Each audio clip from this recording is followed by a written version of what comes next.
ሰላም ጤና ይስጥልን ውድ የጋት ሚዲያ ቤተሰቦች እንደያላችሁበት ሀገር የሰዓት አቆጣጠር እንደምን አላችሁ እንደምን ቆያችሁ ኢትዮጵያ ውስጥ ናችሁ ይህን ፕሮግራም ተከታተሉ ውድ ቤተሰቦቼ እንደምን አመሻችሁ ማለት ፈልጋለሁ ሰዓቱ መሽቷል 5 ሰዓት አካባቢ ነው የፕሮግራም ወደ እናንተ የሚደርሰው ከሌሊቱ እንግዲህ ጠዋት መታዩትም ካላችሁ እንደምን አደራችሁ ማለት ፈልጋለሁኝ አሁን ምሽት የምትከታተሉ ደግሞ ስትጨርሱ መልካም ሌሊት ማለት ፈልጋለሁ ሶስት አጭር መረጃዎች ወደ እናንተ አደርሳለሁ የመጀመሪያው እንግዲህ እንዳልኳችሁ ስላችሁ በውሎ ፕሮግራም ከተወሰነ ሰዓት በፊት ወደ እናንተ እንዳደረስኩት በተከታተሉት ደስ ይለኛል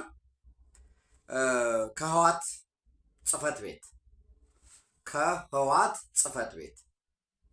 ጽፈት ቤቱ በነገራችን ላይ የህዋት ጽፈት ቤት እንዳደረጃጀት ህዋት ማለት ስራ አስፈጻሚ ያለው ከስራ አስፈጻሚው ቀጥሎ ደግሞ ማዕከላዊ ኮሚቴ ያለው የሴንትራል ኮሚቴ እነዛ ደግሞ በአጠቃላይ ይሄ 14ኛው ጉባኤ የህዋት ጉባኤ ያደራጃቸው ማለት ነው ከዛ የተመረጡ ከዛ ምክር ቤቱ አለ 45 አባላት ያሉት ከዚህ በፊት ታስታውሱ ከነበረ ወደ 180 ከኢህአዴግ አራቱ 36 አስፈጻሚ 99 ኢህአዴግ ስራ አስፈጻሚ ባለው 180 ደግሞ ምክር ቤት እንደሚባለው በተመሳሳይ ህዋትም 9 ስራ አስፈጻሚ ያለው ምክር ቤት ደግሞ የራሱ ደግሞ 45 አባላት አሉት እና አንድ ወዳጅን ጠይቄው ነበረ የህዋት ጽፈት ቤት ነው ይህንን ያወረደው ብለሃል እና የህዋት ጽፈት ቤት አስቀድሜ በዛ የህዋት ጽፈት ቤቱ ስለነበረ ነው የህዋት ጽፈት ቤት ሳይሆን ግለሰቦች ናቸው ያወረዱት የህዋት ጽፈት ቤት ይህንን ለማውረድ እንዲህ አይነት መመሪያ ለማውረድ ጽፈት ቤቱ 9 ዋና ስራ አስፈጻሚዎች 9 አባላት በተመሳሳይ ደግሞ ምክር ቤቱ የህዋት ምክር ቤት የሚባለው የሚያውቀው አይደለም ከዛ ባለፈ የቆላ ተንቤን ወረዳ አስቀድሜ በውሎ አልነገርኳችሁም ነበር ቆላ ተንቤን የፕሪቶሪያ ስምምነት ተጥሷል 2.7 ሚሊዮን መራጭ መረጠው የተሰረዘው ማለት ነው በፕሪቶሪያ ስምምነት መሰረት ስተት ነው ተብሎ አመኔታ ላይ የተደረሰበት ከዛም በፊት ደግሞ መንግስት የጨበራ ምርጫ ስለመሆኑ ቢደረግም እንዳልተደረገ ውድቅ ነው ተብሎ ታውጇል ያው ምርጫ ኢትዮጵያ ውስጥ ማስፈጸም የሚችል በትግራይ ክልል ህገ መንግስትም በፌደራሉ በተለመደው ብሔራዊ ምርጫ ቦርድ ነው ለዛ ነው እነሱም ደብዳቤ ጽፈው የነበረው ታዘቡልን የሚል ያኔ በወቅቱ እኛ ምርጫ ልናደርግ ስለሆነ ብሔራዊ ምርጫ ቦርድ ይታዘብልን የሚል ደብዳቤ ሲጽፉ የኢትዮጵያ ብሔራዊ ምርጫ ቦርድ ደግሞ ምንም ምላሽ ሰጣቸው ሰኔ 17 ቀን 2012 ማለት ነው ሰኔ 3 2012 ዓ.ም የኮቪድ-19 ወረርሽኝን አስመልክቶ የፌዴሬሽን ምክር ቤት ምርጫውን እንዲራዘም ወስኖ በ9 ወር እስከ 1 ዓመት ውስጥ ባለው እንዲካሄድ ስለወሰነ የፌዴሬሽን ምክር ቤትን ውሳኔ መሰረት አድርጌ ምርጫ አይደረግም አልታዘብም ብሎ ደብዳቤ ጽፎ ነበር ዙሮ ያ ምርጫ ተደረገ መንግስት መመስረትን ፕሬዝዳንት ደብረጽዮን ይሁን ያው ያኔ በነበረው መርጠው ነበረ ዶክተር ደብረጽዮን ገብረ ሚካኤል ርዕሰ መስተዳድር አቶ ሩፋኤል ሸፍረን አፈ ጉባኤ ወይዘሮ ዘይነብ አብዱልለጢፍ ምክትል አፈ ጉባኤ አድርገው መስከረም 9 መርጠው ነበር በ2012 እንደምታስታውሱት ያው እሱ በራሱ በ13 ይቅርታ ነሐሴ 27 2012 ምርጫ አደረጉ መስከረም 9 2013 ደግሞ መንግስት መሰረትና ወዲያውኑ ጥቅምት 24 ኦልሞስት አንድ ወር ከ11 ቀን ከቆየ በኋላ ነው ያ የፈረሰ ኢቭን በተግባር እንኳን ቢሆን ያ አለቀኩ በቃ ጊዜው 5 ዓመት አበቃ ሁለተኛ የወረዳ ምክር ቤት እንዲህ አይነት ስልጣን አለው ማለቴ የወረዳ ምክር ቤቶች ተሰብስበው ዲዩቲስ ኤንድ ሪስፖንሲቢሊቲ አለ። የወረዳውን በጀት ይቆጣጠራል። የከተማ ምክር ቤት ከሆነ የከተማውን በጀት ይቆጣጠራል፣ ሹመት ያጸድቃል። ዋቴቨር ውል ተሰርዟል ማለት የፕሪቶሪያ ስምምነት በታዛቢዎች ፊት የተፈረመ እንዲሁም ማለት አንድ ወረዳ ተነስቶ የፕሪቶሪያ ስምምነት ተጥሷል፣ ከዚህ በኋላ አይተገበርም፣ የቀደመ መንግስት ይመለስ የማለትስ ማንዴት አለው ወይ? ኦፍኮርስ አህያና ጅብ ውሃ እየጠጡ ይባላል አይደለ? አህያዋ በታች ሆና ጅቡ በላይ ሆኖ አታደፍርሹ እንዳላት እንግዲህ ውሃ ወደ እሷ ነው የሚሄደው፣ ወደ እሱ ውሃ አይመጣም። እና ለነገር ሲሆን ህወሓት ምክንያት ይፈጥራል። ምን ለማለት ህዝባዊ ቅቡልነት አለኝ። ያኛውን ምክር ቤት ራሱን ያን ምክር ቤት መጥራት አልፈለገም። ለምንድነው መጥራት የማይፈልገው? ቅቡልነት የለውም ብሎ ስለሚያስብ። በነገራችን ላይ በአቶ ጌታቸው ረዳ ዘመን አሁን የጠቅላይ ሚኒስትሩ የምስራቅ አፍሪካ ጉዳዮች አማካሪና የስምረት ፓርቲ ሊቀመንበር በሳቸው ዘመን አንድ ጭቅጭቅ አስነስቶ ነበር። ይሄ የወረዳና የከተማ ምክር ቤት ራሱስ ተመራጮቹ ቅቡልነት አለው ወይ የሚል እና የሚያነሱት ጉዳይ በራሱ የምክር ቤት ጉዳይን ምክር ቤቱ ደግሞ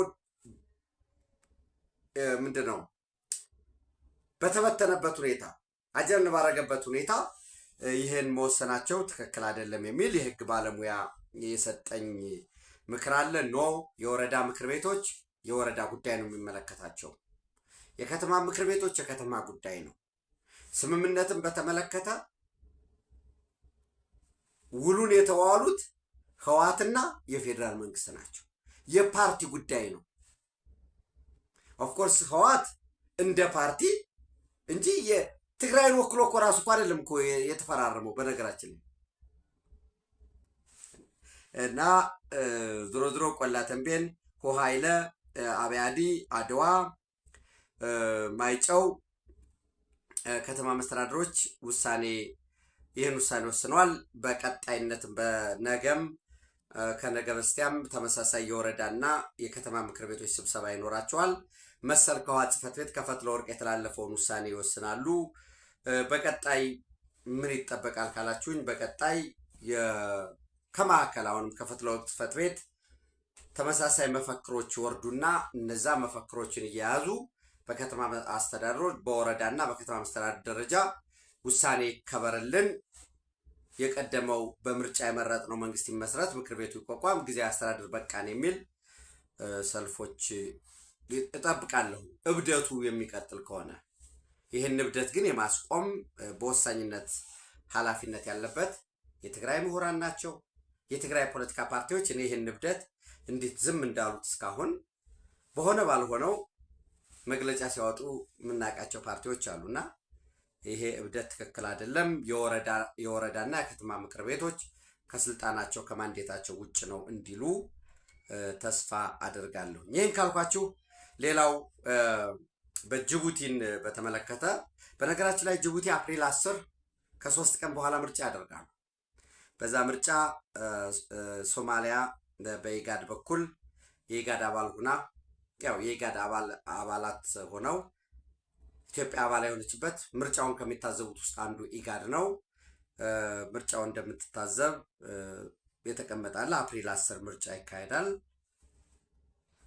ይህ በዚህ እንዳለ የጅቡቲ የወደብና የነፃ ንግድ ቀጠና አስተዳደር ዲፒኤፍዜድ የሚባለው አቡበከር ኦማር ሃዲ ካፒታል ኒውስ በአፕሪል 6 ትናንት ባወጣው ዘገባ ቅድሚያ ለኢትዮጵያ እንሰጣለን የሚል እኔ ለማመስገን ነው። በነገራችን ላይ ምንድነው የሚሉት?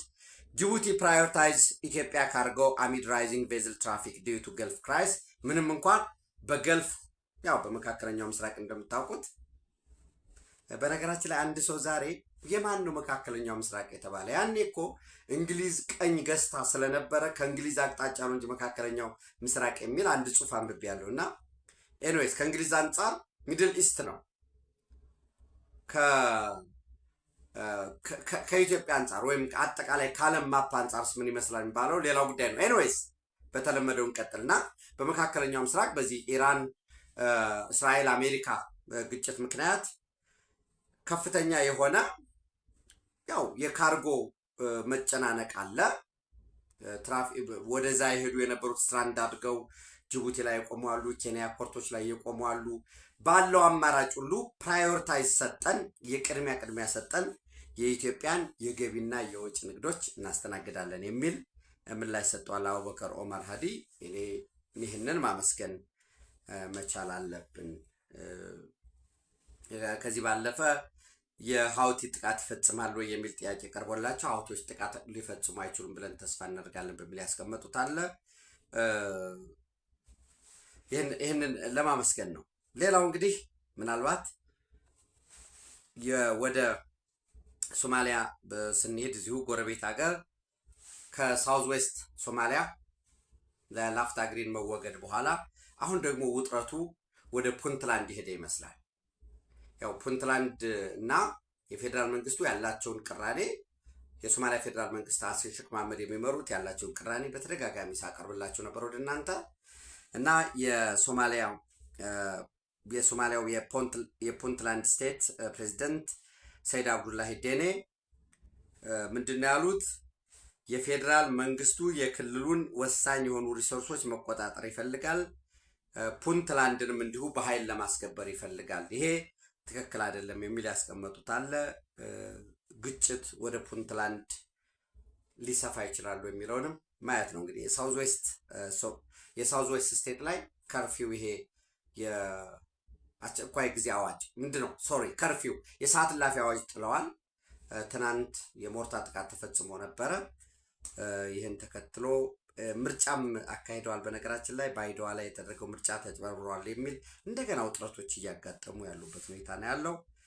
ይህንን ካልኩ በኋላ እንግዲህ ሰዓቱ እየቆጠረ ነው፣ ቴክ እያደረገ ነው።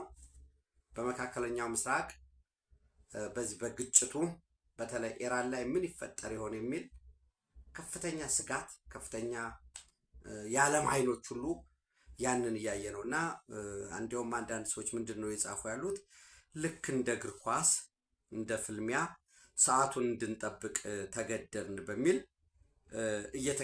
እየተቀመጠ ምንድን ነው እያነሱ ያሉ ጸሐፊዎች አሉ። ዛሬ የተባበሩት መንግስታት ድርጅት የጸጥታው ምክር ቤት የውሳኔ ሀሳብ ቁጥር ሪዞሉሽን ቀርቦ ነበረ። 15 አባል ሀገራት አሉት እንደምታውቁት የጸጥታው ምክር ቤት 5ቱ ቋሚ አባል ሀገራት ናቸው። ቬቶ አላቸው፣ ድምፅን በድምፅ መሻር ይችላሉ። እንግዲህ ኃይል በመጠቀም በተባበሩት መንግስታት ቻርተር አንቀጽ 7 መሰረት ኃይል ጉልበት በመጠቀም ዓለም አቀፍ ኃይል ሲሆኑ ሆርሙዝ የማንም ሀገር ሉዓላዊ ሀገር ሳይሆን ፎር ኮመርሻል ፐርፐዝ ማስከፈት አለብን የሚል ቀርቦ ነበር። ትክክል ነው፣ በኃይል ይከፈት የሚል ድምፅ ኮሎምቢያ ሰጥታ ነበር። ዲሞክራቲክ ሪፐብሊክ ኦፍ ኮንጎ፣ ባህሬን፣ ላቲቪያ ባህሬን ፕሮፖዝ ያደረገችው ነች ብለን መውሰድ እንችላለን።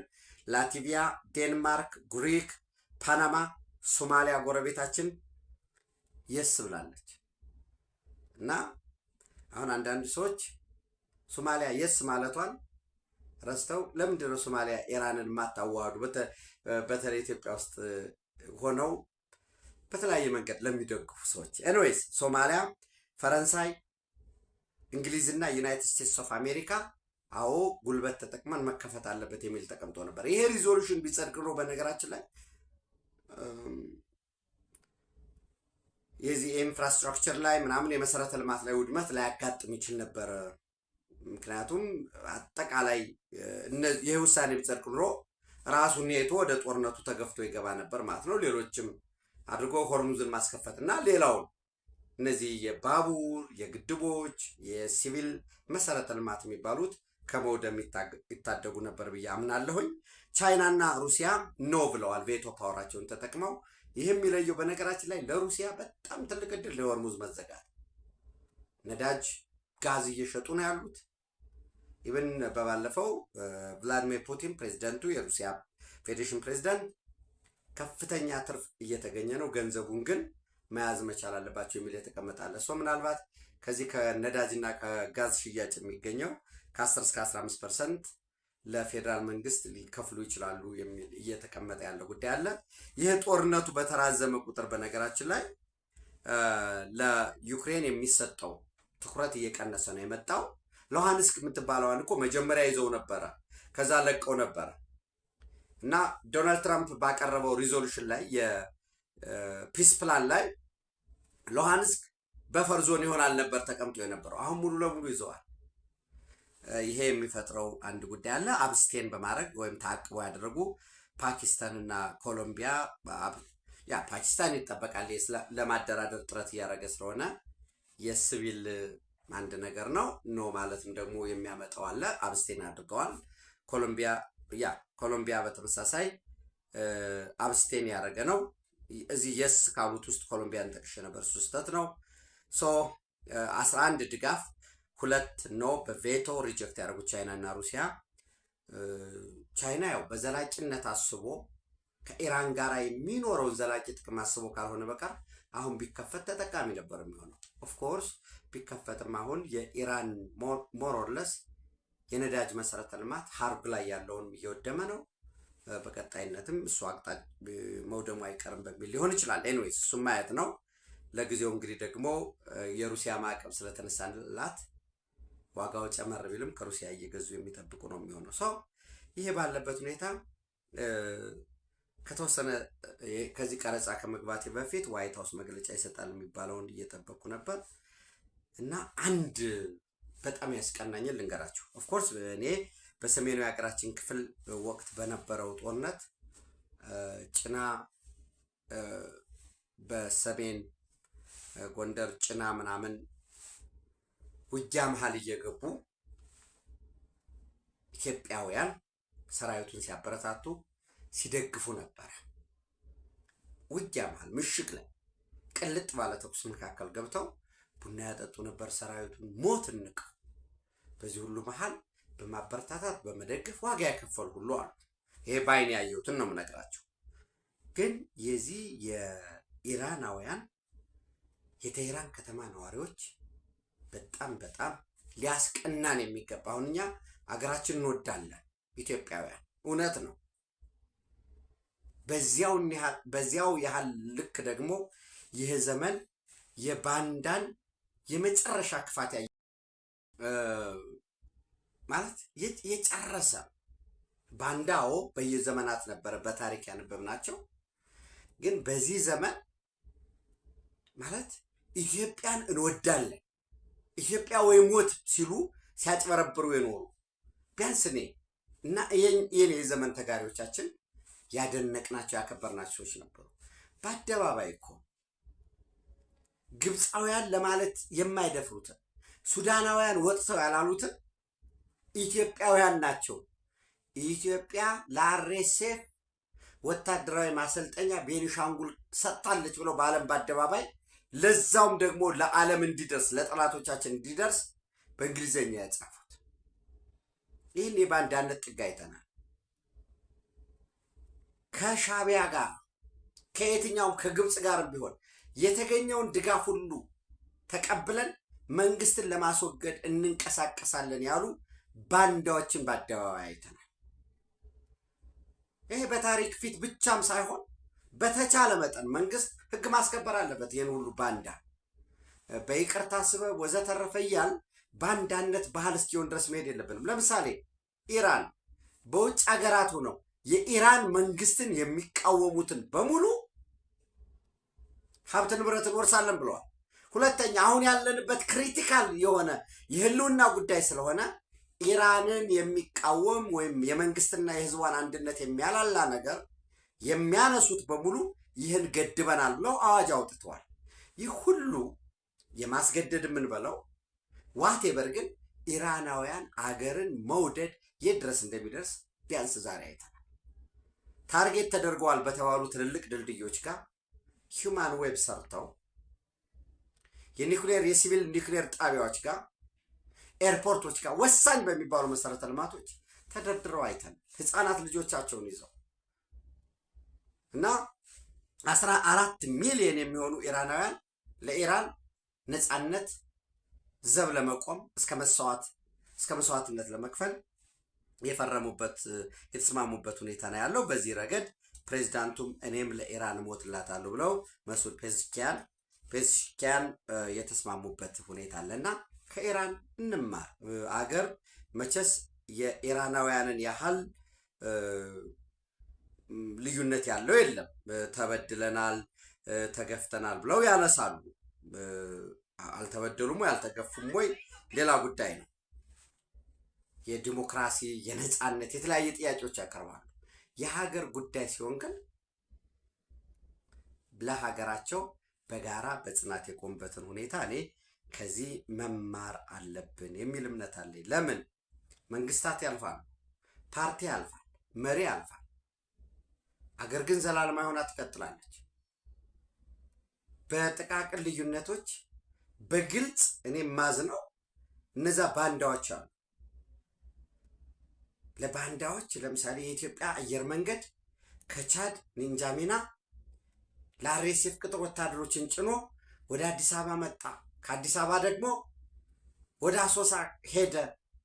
ከዛ ከአሶሳ ሆነው እንግዲህ ምን ሊሆኑ ነው እነዛ ወታደሮች?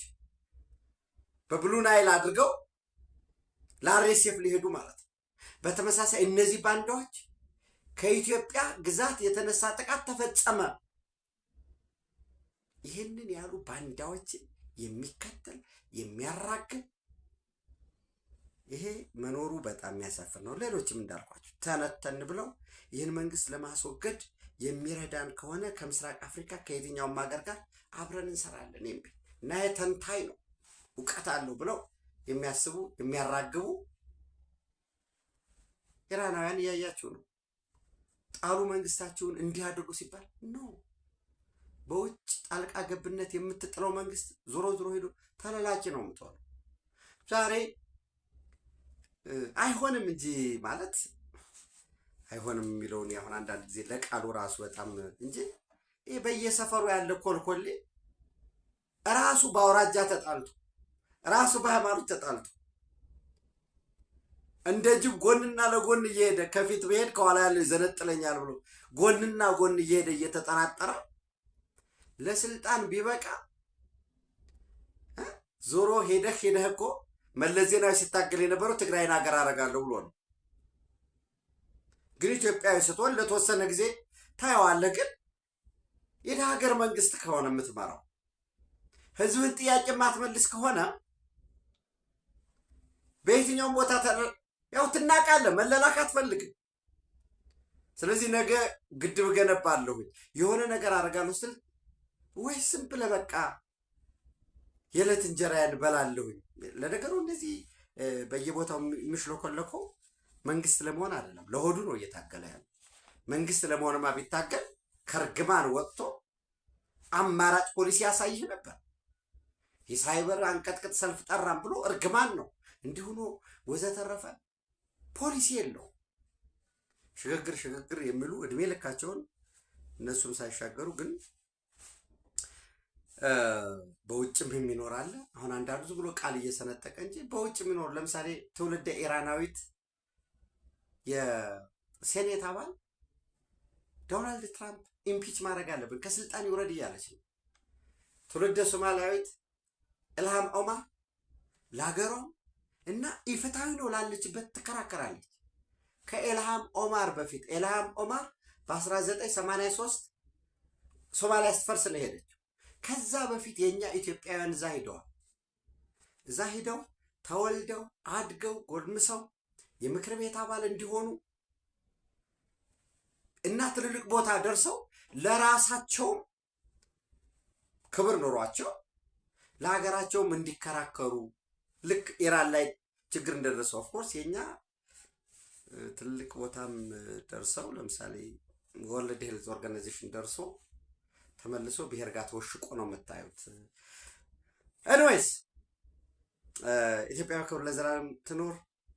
ጀግንነትን ለሀገር መቆምን ከነ ልዩነት ከኢራን እና ከኢራናውያን እንማ።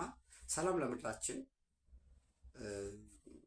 እንግዲህ ፈጣሪ ሰላሙን ሁሉ ያወርድ። ነገ በውሎ በዕለታዊ ወደ እናንተ እንደርሳለን። ታንኪዩ